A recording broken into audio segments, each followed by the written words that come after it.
Hello friends, I hope आप बहुत अच्छे होंगे। तो फ्रेंड, आज है 29 तारीख और आज हम डिस्कशन करने जा रहे हैं आपकी पुलिस भर्ती से संबंधित सिलेबस है कि पुलिस भर्ती की परीक्षा में किस प्रकार के प्रश्न आपसे पूछे जाएंगे, उसके सिलेबस के बारे में। तो फ्रेंड, जब हम नए नए कंपटीशन करते हैं और जो नए नए बच्चे कंपटीशन करने की सोचते हैं तो उनके मन में बहुत कन्फ्यूजन होती है। वो सोचते हैं कि किस प्रकार के प्रश्न इस परीक्षा में पूछे जाएंगे। तो कुछ को लगता है मैथ से प्रश्न आएंगे, तो कुछ को लगता है साइंस से प्रश्न आएंगे। तो अलग अलग प्रकार की अपनी अपनी सोच बनती जाती है इसमें। तो फ्रेंड्स, हम यहाँ उन सब कन्फ्यूजन को आपकी दूर करने का प्रयास करेंगे। तो अगर आपको ये वीडियो पसंद आएगी और तो इसको लाइक करिएगा, बाकी जो नए हैं वो सब्सक्राइब करिएगा। बाकी ये वीडियो नए बच्चों को समर्पित है जिनको बहुत कन्फ्यूजन है कि एग्ज़ाम में क्या आएगा। तो आइए फ्रेंड्स, स्टार्ट करते हैं। इसमें मैं कुछ आपको महत्वपूर्ण पुस्तकों के बारे में भी बताऊंगा जो आपको पढ़नी चाहिए और जो आपकी पुलिस भर्ती में बहुत मददगार सहायक होगी। तो फ्रेंड्स, इसमें है सामान्य हिंदी। जो फ्रेंड इसमें सामान्य हिंदी और 20 अंक की आएगी। तो फ्रेंड, इसमें ऑब्जेक्टिव टाइप क्वेश्चन आएंगे। पहले हम इसमें आप देख सकते हैं 100 अंकों की वस्तुनिष्ठ प्रकार की लिखित परीक्षा होगी। तो देखते हैं किस प्रकार के ऑब्जेक्टिव टाइप क्वेश्चन आएंगे। तो फ्रेंड, इसमें समान हिंदी के आएंगे 20 अंक के। समान हिंदी मतलब हिंदी व्याकरण जिसमें संज्ञा सर्वनाम ये सब होते हैं। बाकी अभी हम इसका फुल डिस्कशन करेंगे। उसके बाद आपका आएगा सामान्य ज्ञान एवं सामान्य अध्ययन, जिसे हम इंग्लिश में जीएस बोलते हैं, जनरल स्टडी। इसमें आपका समान बुद्धि परीक्षण मतलब रीजनिंग, उसके बाद हिस्ट्री, उसके बाद ज्योग्राफी, उसके बाद पॉलिटिकल साइंस, उसके बाद इकोनॉमिक्स, उसके बाद करंट अफेयर्स आएंगी स्टेट इंटरनेशनल नेशनल टाइप की। उसके बाद आपका आएगा कंप्यूटर फंडामेंटल, जो आपका होगा 40 अंक का, 40 नंबर का होगा। बाकी जो थर्ड में वो है उत्तराखंड जीके, वो है आपकी 40 अंक की। तो फ्रेंड, इस प्रकार आपका 100 अंक का ये एग्ज़ाम होगा। और अगर आप इसमें इसमें माइनस मार्किंग भी है। अगर आप 4 क्वेश्चन गलत करते हैं तो आपका 1 नंबर माइनस हो जाएगा सीधे के सीधे। इसलिए आपको माइनस मार्किंग नहीं करनी है, क्योंकि माइनस मार्किंग आपके सिलेक्शन को रोक देती है और सही भी नहीं है ज़्यादा तुक्के मारना, ज़्यादा माइनस मार्किंग करना। तो अच्छे से मेहनत करिए, अच्छे से चीज़ों को समझिए, ज़रूर आप सफल हो जाएंगे। सबसे महत्वपूर्ण है कि हम बेसिक चीज़ों को कितना समझते हैं। और जितने भी वनडे के एग्जाम हैं उनमें बेसिक चीज़ें पूछी जाती हैं। उसमें देखा जाता है कि आपका बेसिक क्लियर है या नहीं। ये नहीं कि आप डीप घुस गए, ढूंढ रहे हैं सागरों के बारे में, सागर के अंदर क्या है। तो नहीं, डीप पढ़िए। डीप पढ़िए मतलब हल्का हल्का पढ़िए। अगर आप खाली एसएससी की तैयारी कर रहे हैं तो अपने ज्ञान में अभिवृद्धि करती रहिए, बट बेसिक को कभी भूलना नहीं चाहिए। बेसिक तो बेसिक है, जो आपके हर टाइम काम आएगा। बाकी हम सामान्य ज्ञान एवं सामान्य अध्ययन हिंदी का सिलेबस देखते हैं। इसमें आपसे जो इसका फर्स्ट चैप्टर है भाषा, हिंदी भाषा, जिसमें भाषा, भाषा के प्रकार, लैंग्वेज, कुमाऊनी, गढ़वाली, जौनसारी भाषा, उत्तराखंड के प्रदेश बोलियाँ, कार्यालय, हिंदी बोलियाँ, ये इन सब के बारे में पूछा जाएगा। और ये आपको किसी भी बुक में मिल जाएगा जो आप हिंदी की प्रिपेयर करेंगे। बाकी ये आपको ल्यूसेंट, अरिहंत और नालंदा की एक बुक आती है जो आप अपनी बुक सेलर से मांग सकते हैं, वहाँ भी ये सब आपको आसानी से मिल जाएगा। तो सेकंड है लिपि एवं वर्णमाला, जिसमें देवनागरी लिपि, गुरदोष। बाकी हम बुकों का डिस्कशन एक दिन अच्छे से करेंगे और आपको दिखाएंगे कौन कौन सी बुक हैं। तो अभी हम इसके सिलेबस को देख लेते हैं।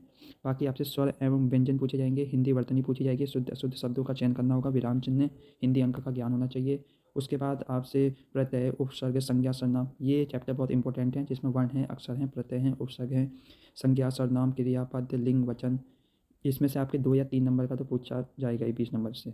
उसके बाद तत्सम तद्भव, ये भी बहुत इंपॉर्टेंट है, विलोम, समानार्थी, पर्यायवाची। तो इनको पढ़ते रहिए रोज़ एक एक चैप्टर, तभी आपके प्रैक्टिस में आएंगे ये। उसके बाद संधि है, स्वसंधि, दीर्घ संधि, गुण संधि, वृद्धि संधि, यन संधि, इनकी रोज़ प्रैक्टिस करिए। उसके बाद आपके वाक्य हैं। आजकल के एग्जाम में वाक्य से बहुत क्वेश्चन बन रहे हैं। वाक्य के टाइप, वाक्य क्या हैं, इस टाइप में लोकोक्तियाँ, मुहावरे आएंगे, पत्र लेखन आएगा। पत्र लेखन में पूछेंगे टिप्पण कितने टाइप के होते हैं, विज्ञप्ति क्या है, इन सब के बारे में पढ़िए। ये आपको, अगर आप हिंदी एनसीईआरटी की आपका 12th की बुक हो तो उसमें आपको मिल जाएगा। टिप्पण, पारूपण, विज्ञप्ति, सरकारी, अर्ध सरकारी। 11th और 12th में एक एनसीईआरटी की आती है, जनसंचार के माध्यम, इस टाइप में, उसमें आपको मिल जाएगा ये सब। बाकी बाकी यही है आपका जनसंचार एवं हिंदी कंप्यूटिंग संचार, विभिन्न माध्यम, समाचार पत्र, पत्रिकाएं, रेडियो। जैसे पूछ लेंगे रेडियो का आविष्कार कब हुआ, रेडियो का प्रचलन कब हुआ, रेडियो दिवस कब मनाया जाता है, इस प्रकार के टाइप के क्वेश्चन। दूरदर्शन की शुरुआत कब हुई, इस टाइप के पूछे जाएंगे। Hindi computing, font, typing, page layout. तो आपको हिंदी कंप्यूटिंग की जानकारी होनी चाहिए, फ़ॉन्ट। बट अभी बेसिकली इसमें से ज़्यादा क्वेश्चन पूछे जा नहीं रहे हैं। तो आपको फोकस किस में करना है, आपको वाक्य परिचय, संधि, शब्द संरचना, हिंदी वर्तनी, भाषा, हिंदी भाषा, लिपि, वर्णमाला में ज़्यादा फोकस करना है। बाकी पत्र लेखन और जनसंचार को भी पढ़ना है, इनकी भी आपको जानकारी होनी चाहिए गहन। तो फ्रेंड, ये रहा हिंदी का चैप्टर। बाकी आप इसके लिए लूसेंट की बुक खरीद सकते हैं, काफ़ी अच्छी बुक है। नालंदा की भी खरीद सकते हैं, और भी बहुत सी बुकें हैं। एक दिन हम उसका डिस्कशन अच्छे से करेंगे। बाकी आप सिलेबस को देखिए। अब आता है सेकंड। तो सेकंड में आपका है रीजनिंग। तो रीजनिंग में क्या पूछा जाएगा? रीजनिंग में आपके पूछे जाएंगे, देख सकते हैं, वर्बल और नॉन वर्बल, अशाब्दिक मानसिक योग्यता परीक्षण और शाब्दिक मानसिक योग्यता परीक्षण से संबंधित प्रश्न उत्तर। इसमें दर्पण एवं जल प्रतिबिंब, श्रृंखला, सीरीज, वर्गीकरण, कागज को काटना, इस प्रकार के। तो इसके लिए आप कोई भी रीजनिंग की बुक खरीदिए और उसकी प्रैक्टिस करिए, तभी आपकी रीजनिंग स्ट्रांग हो पाएगी, नहीं तो नहीं हो पाएगी। इसमें जो इम्पोर्टेंट पूछे जा रहे हैं आजकल की यूकेएसएससी की परीक्षा में, उसमें से दिशा ज्ञान परीक्षण, दिशाओं के बारे में ज्ञान होना चाहिए। उसके बाद है आपकी क्रम व्यवस्था परीक्षण से भी पूछे जा रहे हैं, वर्णमाला परीक्षण, श्रृंखला परीक्षण, कथन और कारण से भी आजकल बन रहे हैं। उसके बाद कैलेंडर की भी आपको अच्छी समझ होनी चाहिए, समस्या समाधान। तो फ्रेंड, इसके लिए आप कोई भी रीजनिंग की बुक खरीदिए और उसकी प्रैक्टिस करिए। जिस दिन जब आपको ये प्रैक्टिस में आ जाएंगे तो उस दिन आप रीजनिंग के मास्टर बन जाएंगे। रीजनिंग ज़्यादा कठिन होती नहीं है, क्योंकि एसएससी है जो यूकेएसएससी ज़्यादा खतरनाक क्वेश्चन पूछता नहीं है रीजनिंग के, वो नॉर्मल पूछता है। इसलिए आपको नॉर्मल के जो प्रश्न हैं उनकी प्रैक्टिस करनी है और देखना है कि आप कितना कर पाते हैं। बाकी इतिहास है। इतिहास में आपका पूछा जाएगा प्राचीन भारत, मध्य भारत और आधुनिक भारत। ये आपके सिंधु घाटी से स्टार्ट होगा। सिंधु घाटी सभ्यता जो सबने सुनाई है इसका नाम, और 10th में सबने पढ़ाई होगा। जिसकी 11th-12th में साइंस हो उसने भी 10th तक सिंधु घाटी सभ्यता के बारे में पढ़ा होगा। वैदिक सभ्यता है, जैन बौद्ध धर्म के बारे में। इसके लिए सबसे अच्छी बुक ल्यूसेंट है। अगर आप वन डे एग्जाम की तैयारी कर रहे हैं और आपके पास बहुत ज़्यादा टाइम नहीं है तो आप ल्यूसेंट की बुक खरीदिए और उसको पढ़ना स्टार्ट कीजिए। बाकी अपने कॉन्सेप्ट समझते रहिए, क्योंकि कॉन्सेप्ट क्लियर करना बहुत ज़रूरी है।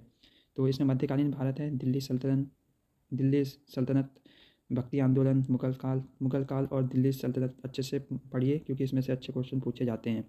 मराठा एवं सिख, मध्यकालीन भारत से भी बहुत क्वेश्चन पूछे जा रहे हैं। उसके बाद आधुनिक भारत में आपका यूरोप में भारत का आगमन, अंग्रेज यहाँ कैसे आए, पुर्तगाल कैसे आए, ब्रिटिश शासन, ब्रिटिश ईस्ट इंडिया कंपनी के बारे में, फिर भारत का राष्ट्रवाद एवं विकास। बाकी है प्रथम विश्व युद्ध और राष्ट्रीय आंदोलन के बारे में, जिसमें होम रूल आंदोलन, लखनऊ समझौता। तो प्रथम विश्व युद्ध और राष्ट्रीय आंदोलन तक आपको इसकी स्टडी करनी है। ये स्टार्ट होगा आपका सिंधु घाटी सभ्यता, प्राचीन भारत से लेकर, ये आपका चलेगा भारत सरकार अधिनियम 1935 तक। बाकी आप विश्व इतिहास से पढ़ सकते हैं, बट विश्व इतिहास से आजकल के टाइम में ज़्यादा क्वेश्चन पूछे जा नहीं रहे हैं। फिर भी आप चाहें तो इसका ओवरव्यू ले सकते हैं, जो आपको ल्यूसेंट की बुक में मिल जाएगा 5-6 पेज में, ज़्यादा डीप नहीं।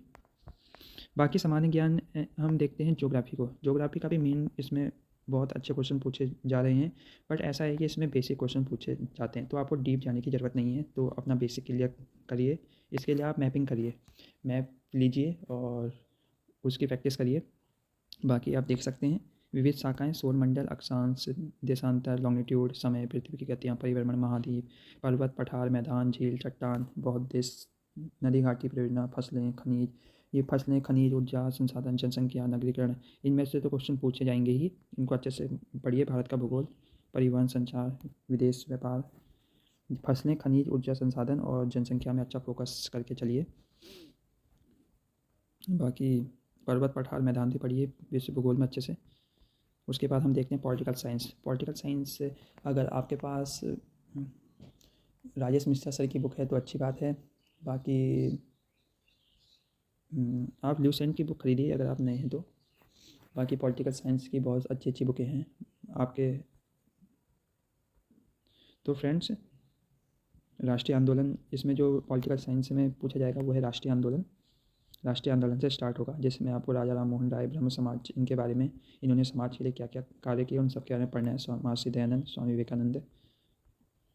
भारत में अंग्रेज शिक्षा का प्रारंभ, भारत में छापे खाने, ये सब पढ़ने हैं। अशोक आंदोलन पढ़ना है। प्रथम विश्व युद्ध, भारत की राजनीति का प्रभाव, MK गांधी जी के बारे में अच्छे से पढ़ना है। जलियांवाला बाग हत्याकांड, सविनय अवज्ञा आंदोलन, भारत छोड़ो आंदोलन, भारत विभाजन, गांधीवाद, सत्य अहिंसा, भारतीय राज्य व्यवस्था।